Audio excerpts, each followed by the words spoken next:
Hi folks, I think we're going to begin. I'm Jose Domene, faculty member here in the counseling psych program. Can everybody see me? Sorry. Counseling psych program here at the University of Calgary, and I will be trying to convince you to not pursue a career in academia, and then when you ignore that wonderful sound advice, I will spend some time providing you with suggestions for how to actually pursue that career that I just told you not to pursue. All right, and a little bit more about myself. So I think it's been about 20 years since I've been working as a professor here at a large research university for the last 5 or 6 years. Prior to that at a medium-sized university, and then I began my academic career working at a primarily undergraduate university, although working in a graduate program there. So I've been doing this long enough, and maybe it's just that I'm super jaded, which is why I'm trying to convince you all not to pursue this career path. But yeah, so that's a little bit about me, and we will jump into my talk. So starting with some underlying assumptions. First, I am going to make the assumption that most, if not all of you, are graduate students in applied psychology programs. Counseling psych, school psych, clinical psych, probably not neuropsych since we don't have a neuropsych program here at UofC, but one of those applied psychology disciplines. I recognize that there are other areas of psychology out there. So if you're a research psychologist, most of what I'm going to talk about today does not apply, because to be honest with you, if you're an experimental psych, a researcher, academia is the best career path. All right, but I don't think it is for applied psychologists. Also, when I talk about academia today, I'm going to be talking about working in a university setting in Canada. So I am aware that there are academics who work at community colleges, but I'm also aware that that can be quite different. Teaching in a community college setting can be quite different than in a university, and I've never done that. So I'm not qualified to talk about that. And I'm also aware that what it takes to be an academic varies from country to country. All my experience has been in Canada, so I'm going to be focusing specifically on the Canadian situation. And finally, this talk assumes that there are going to be no additional major disruptions to the labor market. Nothing like a global pandemic that could completely change the way we practice. Nothing like AI, eventually learning how to accurately reflect nonverbal emotional content back to folks. So those are potential things that can happen in the future that could change our profession, whether we're talking about academia or practice, in ways that I can't anticipate. So for now, this talk is only applicable until the AIs take over, or we all die in a pandemic, one of those. All right, so those are the assumptions, and yeah, so let's proceed to defining what I mean by an academic career, or actually a range of academic career paths. First, there is some variation within our field in terms of where academic psychologists end up. School psychologists and counseling psychologists, or sorry, if you're teaching in a counseling psychology program or a school psychology program, chances are you're going to be in a faculty of education, as is the case here. Not exclusively, but for the most part. In contrast, applied psychologists working in neuropsych or clinical psych tend to work in departments of psychology. So many of you, if you're in a graduate program, especially if you're in a graduate program located in a faculty of education, you're already aware of this. But in addition to that, there are a whole lot more psychology programs in the country than there are graduate psychology programs. So another common career path within the academia sphere is to be teaching in an undergrad psych department in a primarily undergraduate university. So that's another consideration, and if that is a direction that you choose to pursue, you may be the only registered psychologist in the whole department. So variation in terms of faculties and units, and occasionally there are other units, faculties within a university that will hire the occasional psychologist. I've had colleagues who've worked in like a faculty of medicine, departments of child and youth studies, etc. But typically, if you're going to be pursuing a position in one of those kinds of settings, so outside of the faculty of ed or department of psychology, you may end up needing a little bit more specialized experiences or training. Like if you're working in a family studies department, chances are you're going to need to focus on family therapy, for example. All right, so some variability in terms of the different places within a university that will hire academic psychologists. There are also a wide range of different types of labels to define positions within an academic setting, but most of them can be split into two broader categories. And you will see the names of these categories or streams will vary from institution to institution. I'm just going to label them by what you're going to spend most of your time doing. So a research stream position is a faculty member who balances teaching and service and research. More and more, we're seeing fewer and fewer positions that are research stream positions out there, and an increase, a rise in the number of teaching stream faculty postings. So teaching stream faculty postings are, well, as it says on the tin, most of what you're doing is teaching. And typically your teaching load is a lot higher than in a research stream, which would be more of a quote-unquote traditional academic position. But as universities cut back and try to save money, depending on where you're working, so University of British Columbia, for example, the teaching stream faculty teach, I think, 2.5 times as many courses as the research stream faculty members do. It's between 2 and 2.5. So it's cheaper for a university to staff courses with teaching stream faculty. So you're seeing that rise. All right. So yes, variation in terms of department or unit, and variation in terms of type of position. Let's spend a bit of time talking about the teaching stream versus the research stream in a bit more detail in terms of what is a typical day, or not a day actually, what is a typical semester like or year like. First, the three categories of activities that you're going to be doing. First one, teaching. At this point, you're probably all familiar with the teaching side of an academic profession. What you may not know is that depending on the university, but a majority of them count thesis supervision as a teaching responsibility, at least for individuals within a research stream.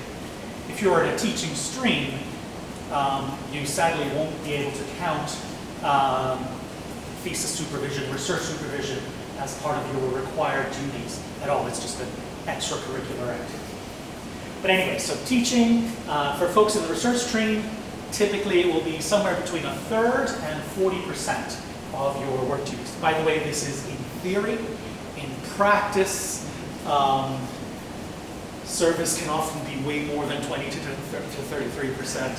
But anyway, in theory, 1/3 to 40% of a research stream faculty member's time would be spent in teaching, including thesis supervision.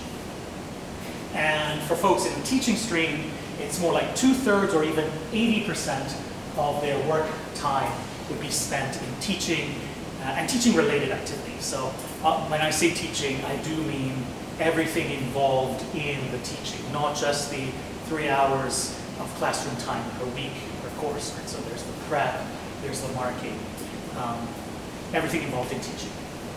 So, second category of activity is maintaining a program of research and scrambling to find money for that program of research.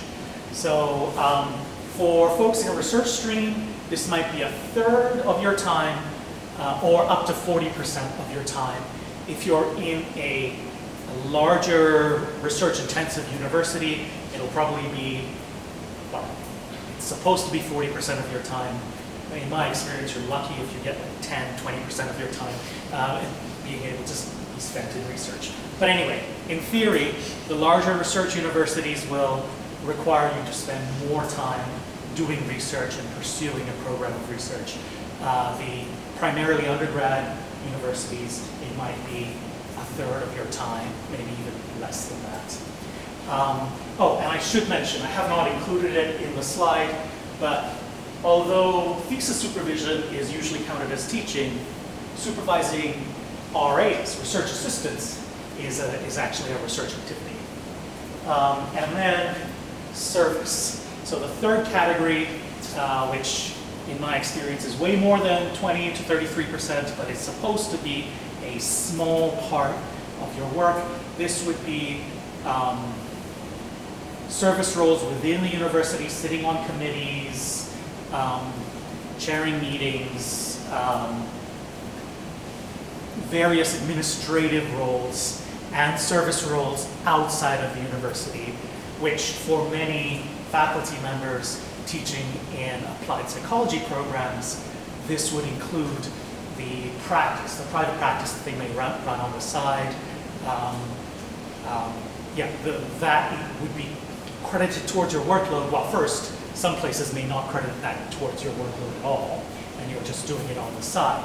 But if an institution credits the clinical work that you do outside of the university at all, it'll be credited as service work.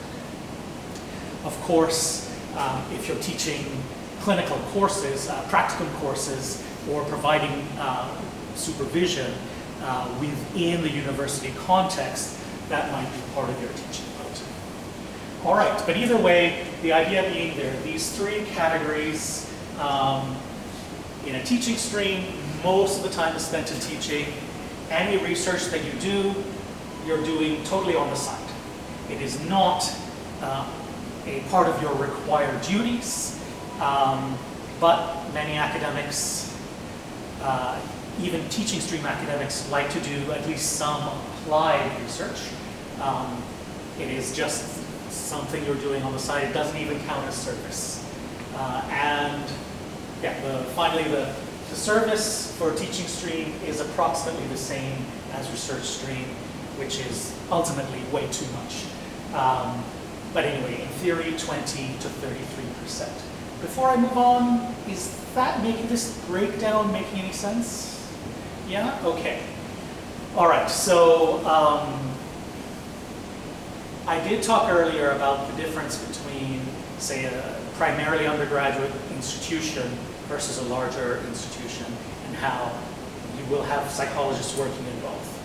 One thing to be aware of is teaching stream responsibilities are pretty identical, whether you're working at a U of T or Mount Royal, as two opposite ends of the spectrum. But for folks in a research stream, the amount of research, the expectation for output, even though they might say 33% or 40%, the expectations for research output are a lot higher in a larger research university for research stream. All right. So if there are no questions about that, we will return to talking about positions. There we go. So there is also another set of positions that I'm not going to be spending time talking about today. Universities do occasionally hire clinical professors. So these are folks who are hired on in a primarily clinical role. So the sum of the counselors at the university counseling services would be considered clinical professors. They actually are in a professorial role, but it's clinical. Or for those of you who have spent practicum hours at the ISE, the psychologists working through the ISE would be considered clinical professors. So I'm not really going to spend time talking about that role, because I would argue that those positions are actually primarily clinical, and any research and teaching that they do would be more on the side rather than a required part of their job duties. In addition to that, I want to spend a brief moment talking about sessional instructors. So have you all experienced, had sessional instructors, so you're relatively familiar with what it's like in the classroom. So this would be an individual who is hired to teach a specific course.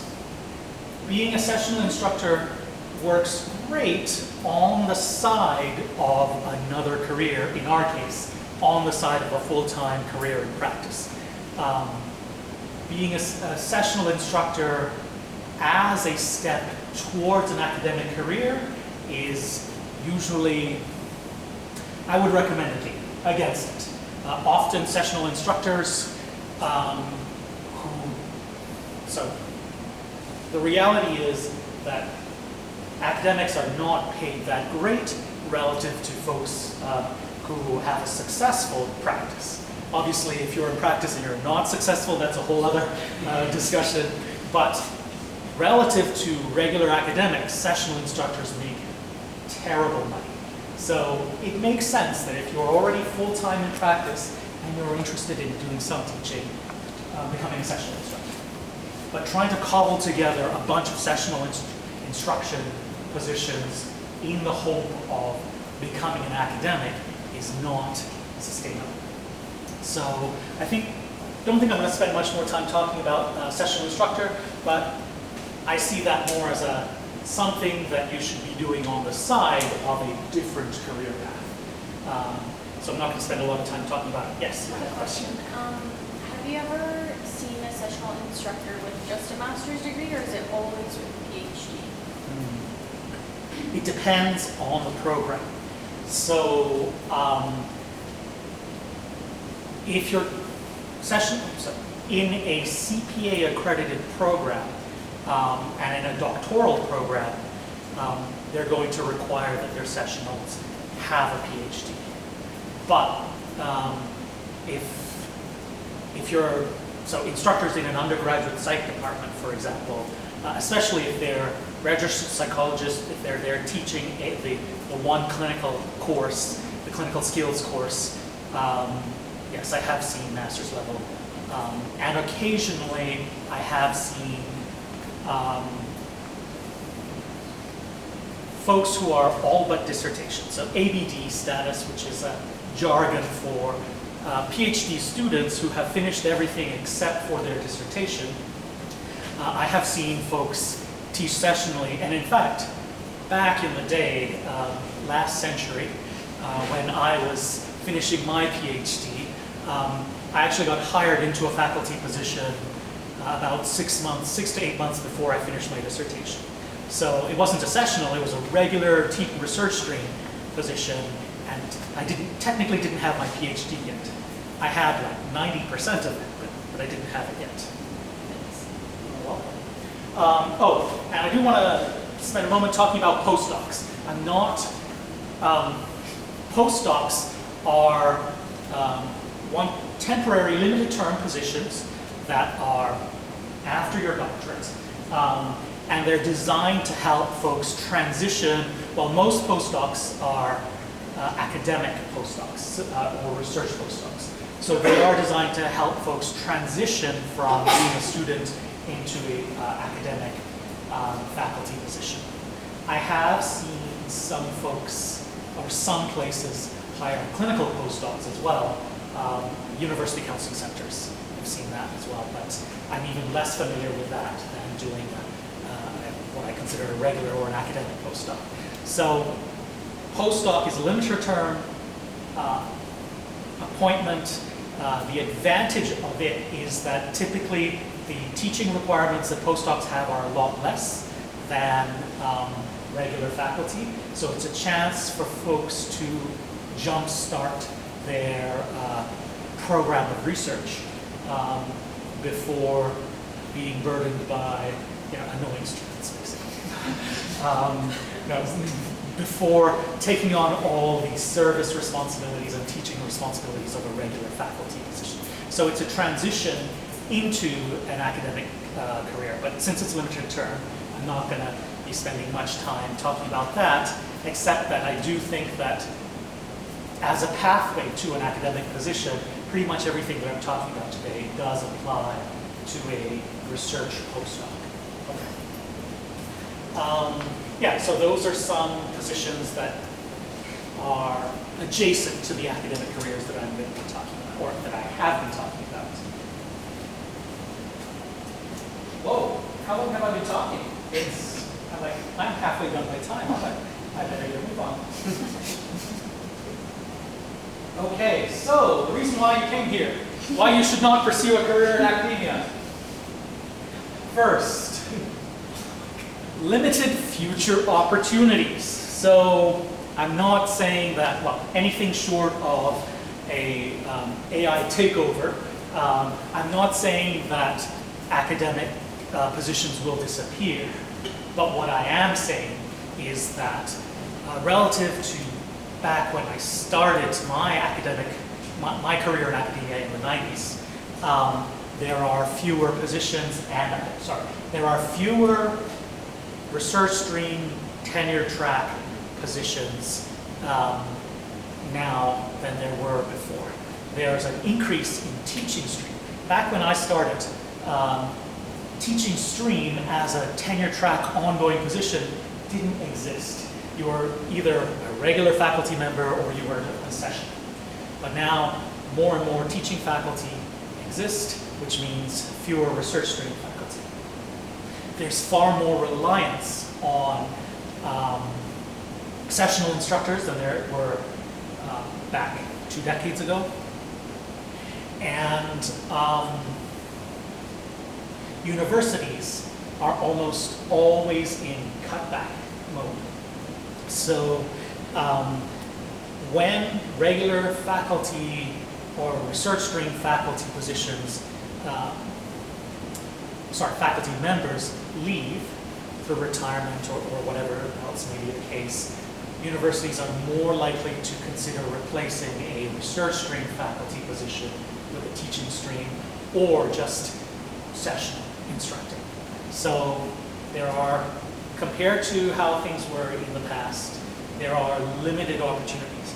Compared to the need for psychologists in practice in Canada, there are much fewer positions available.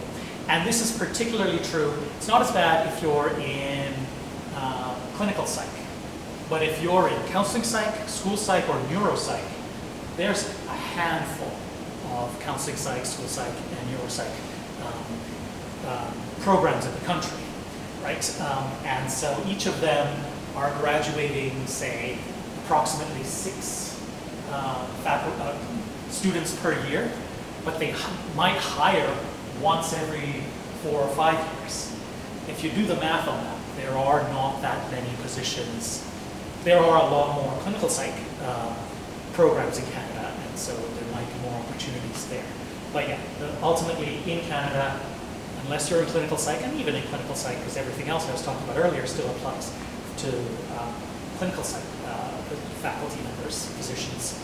But opportunities are limited, especially when you consider the alternative in our field, which would be to be in full-time practice in a society that is increasingly recognizing the importance of mental health and increasingly being aware of the shortage of qualified psychologists in practice. All right? So yeah, limited future opportunities. That's why you shouldn't become an academic. Another reason, work-life challenges. So don't get me wrong. I have known folks who are full-time in practice that have a struggle maintaining work-life balance. On the other hand, I remember at the university where I used to work prior to this one, I had a faculty member who maintained great work-life balance. She would not communicate with students, with colleagues, etc. in the evenings or the weekends. I'm not sure how her supervisees felt about that, but it worked for her.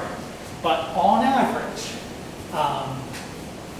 you have more opportunities to have weekends and evenings for yourself if you're not in academia, if you're full-time in practice. Especially if you're in private practice, which we're going to be hearing about next, where you have more control over your schedule.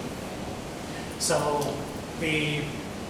everything that I was talking about that's contributing to the limited opportunities in academia has increased the workload of the faculty members who are still there, which can make it a challenge to maintain work-life balance. And this is particularly if you are planning a career in academia and are still interested in maintaining a practice on the side, which most counseling psych, school psych, clinical psych, and I assume neuropsych folks want to do, because to be a good teacher, you want to remain current in practice, right? So it's not academia versus practice, it's academia with a side of practice versus practice.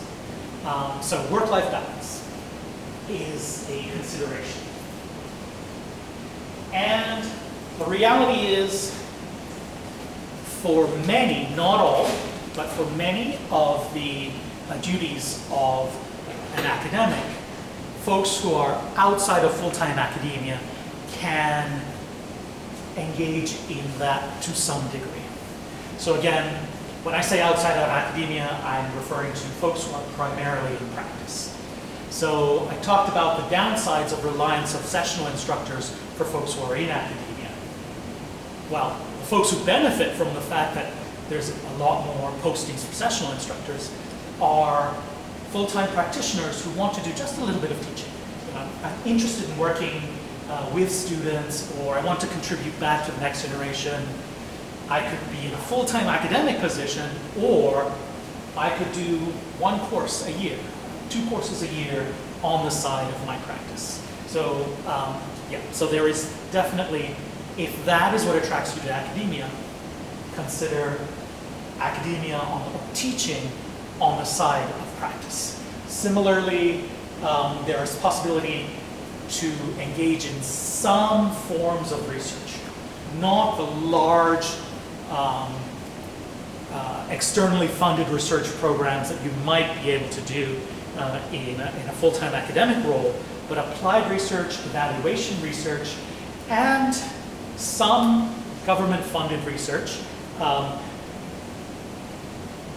is accessible to folks who are primarily in practice. Now, you're going to have to carve out time out of your practice to engage in that kind of research, and especially if you're a program evaluator, you may have less control over what you're researching, but there are opportunities for psychologists in practice to engage in research. And in terms of clinical supervision, at least, there's probably more opportunities for folks to engage in clinical supervision if you're not in a full-time academic position. In Alberta, we're talking folks who finish their masters have provisional psychologist status. Every provisional psychologist requires a supervisor.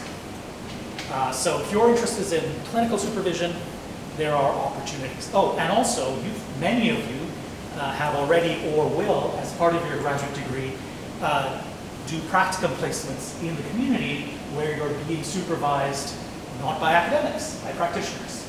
So if you enjoy working with students, sessional instructing or clinical supervision might be the way to do it. One area where there is a lot less opportunity, unless you're in full-time academia, is research supervision.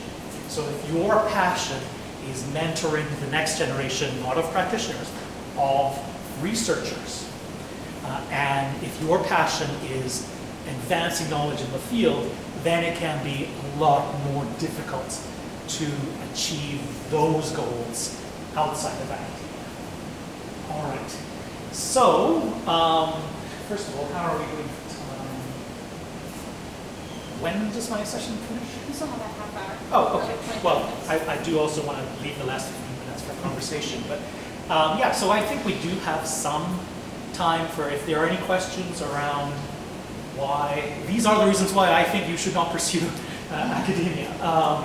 Any questions about that before we move on to, so you've decided to pursue academia despite all the advice I gave you. How can you achieve that? But I see some questions. Yeah. I was wondering, like, for someone who teaches and then also does, or like, is in academia, teaching or research, and then also has a practice on the side, is that getting into like more than 40 hours a week, or is that averaging about 40 Probably, hours? yes. Okay. Yeah, in fact, almost certainly. If you're in full-time academic position and you're maintaining, say, a day of practice a week, yes, yeah. Yes. In fact, it's probably difficult to, okay, so let me be honest with you. Even without the practice side, trying to be an academic and do all your work within 40 hours a week can be difficult. But if you want to maintain, be active in practice and get enough practice experience, so let's say 1 day of practice, even if you manage to schedule a day during the week rather than having to do it on the weekends, if you schedule a day of 1 day per week to do practice, that's 1 day per week that you're not doing your job, basically. So all the time that you would have spent doing your job, you have to carve out other times, evenings, weekends, etc.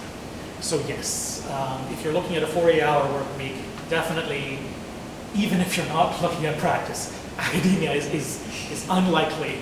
Apart from my one colleague that I was telling you, who basically, you know, she has kids, and they were young at the time, and her policy was, my evenings, my weekends are for family. She was not able to maintain practice at all.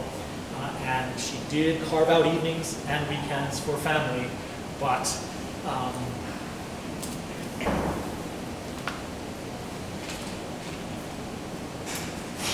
I'm just going to leave it as she was great at maintaining work-life balance. You can infer what you want as one of her colleagues who was trying to do stuff with her, collaborate with her. Are there other questions? Yes. I think we've listed quite a few, but any general regrets or concerns that other academics, I'm not saying you, other academics have shared after having been in it for a period of time? Let's see. Well, I will speak more for myself than other academics. I do think that, well, actually, I've actually covered most of what I think are the areas. One of the things that, in addition to these, that I've seen a change of over time is the increase in administrative responsibilities, sitting on committees, doing paperwork, actually doing a lot of paperwork. So as much as I've been complaining, and yes, it has been complaining about how there's been a cutback in terms of faculty positions, which is why there's limited opportunities, administrative staff have been cut back even more than faculty members. But the work that they used to do has not been cut back. So as faculty members, we've had to take on more, or I've had to take on more in the last 5 years than in terms of administrative things, filling out forms, following up to make sure regulations are followed, etc. That at the start of my career, there would have been support staff to be able to do those tasks. So yeah, that would be the additional one. Yeah, I think so. So, but do I regret being in academia? No, because of my passion is the one area that I mentioned that is very difficult for you to be able to do outside of academia, and that's mentoring students in terms of their research. I really enjoy that a lot. And besides, I don't think I'm a great practitioner anyway, so it only makes financial sense to avoid academia if you're a successful practitioner. If you're a mediocre practitioner like I am, it may not be the best option. So, but yeah, so, but I will say, a decade ago, my attitude was, I am going to keep at this until you find me like in my 70s, way past when students are actually enjoying my lectures, and you're going to find me dead at my desk one day. And now I'm like, how soon can I afford to retire? There's a question for here. You talk about people do pursue academia, go down that track, and then they're in it, and then a clinical background, clinical counseling, school setting, academic clinician background. What type of opportunities do you see for that individual if they want to exit the academic stream? Let's say in their early years, they're kind of rolling, everything's great, and then they're like, I want to piece out and do clinical or do something else. Do you see some opportunities for those hybrid kind of individuals who have that mixed experience? Absolutely, absolutely. I think that compared to faculty members in many other fields where there isn't an applied equivalent, it's actually relatively easy for folks to transition out of academia into practice, especially if the academic has maintained some practice. Actually, that's my retirement plan, is to expand my practice once I leave academia full-time. But yeah, if let's say mid-career or even early career, you're in this for a few years and you realize, I dislike the constraints, I dislike working for an organization whose values I thought aligned with mine, but don't really. It is a relatively smooth transition into practice. So yeah, I would definitely recommend that anybody who's in my shoes, but is actually good at clinical practice, would weigh those options out. And it's a relatively smooth transition, especially if you've been networking in your community as an academic. All right, but I do want, one more question and then we should go into what can you do to pursue this career path? Yes, I'm actually interested to be more heavily involved in clinical practice and research, but I also know that sometimes it's harder to get research funding opportunities if I'm not in academia. Yes. So how, I guess like based on what you know, what you have observed, how can I then navigate or find those opportunities? So yes, so as I mentioned, one of the areas where it actually is difficult to achieve outside of academia is mentoring students research. The other is if you have passion to pursue a large program of research, it can be a lot easier to get government funding or external funding, but particularly government funding within academia than outside. There are some pots of money that are available. Often, though, what's available outside of academia targets specific priorities that the government has identified. So in terms of, I have a specific program of research that I want to pursue, and it takes a lot of money, because the reality is a lot of the research that, at least within counseling psych, that can be done without a lot of money. But if you're looking at a large program, well-funded program of research, that is a lot more difficult to pursue outside of academia, unless your passion is program evaluation research. And in your case, you'll get to find out whether that's a passion or not when you take the program evaluation class with me starting in 2 months. So I did appreciate that overhead. All right, so now I do want to make sure that before we move I do want to make sure that you hear some suggestions for, if I have not been able to convince you to avoid this career path, what you can be doing. First, at least in Alberta, it's possible to be a psychologist with a master's degree. it is much more difficult to be a full-time academic, to pursue an academic career without a PhD. So get a PhD, but don't just go for any PhD. If your interest is working in counseling psych, school psych, clinical psych, faculty positions, I'm seeing a lot more postings where they require faculty members to have first graduated from a CPA accredited program, and increasingly, at least in clinical psych, it's, well, actually, within the next 5 years, so depending on your timeline, possibly even in school psych and counseling psych as well, but completing a CPA accredited residency as well. So get a PhD from a CPA accredited program, and in your final year of that program, really target an accredited internship or residency. On the other hand, if teaching in a CPA, in a clinical counseling school neuro program is less important to you, so let's say you're interested in teaching, but primarily at the undergrad level, it's the PhD that matters. Is it CPA accredited or not is less likely to be important. It's never a disadvantage, but it's only becoming an actual requirement if you want to teach in a program that is either accredited itself or has aspirations for being accredited. All right? So, yeah, do consider that. And, oops, I got this out of order. Okay, there we go. So, one of the things that you should be doing throughout your studies is to be engaging in networking, but networking with folks who can contribute to you pursuing an academic career. So, you know, one of my many other roles as a career counselor, I always recommend that people network. But the kind of networking that you do if you're planning to pursue a clinical or a career in practice is kind of different than what I'm talking about here.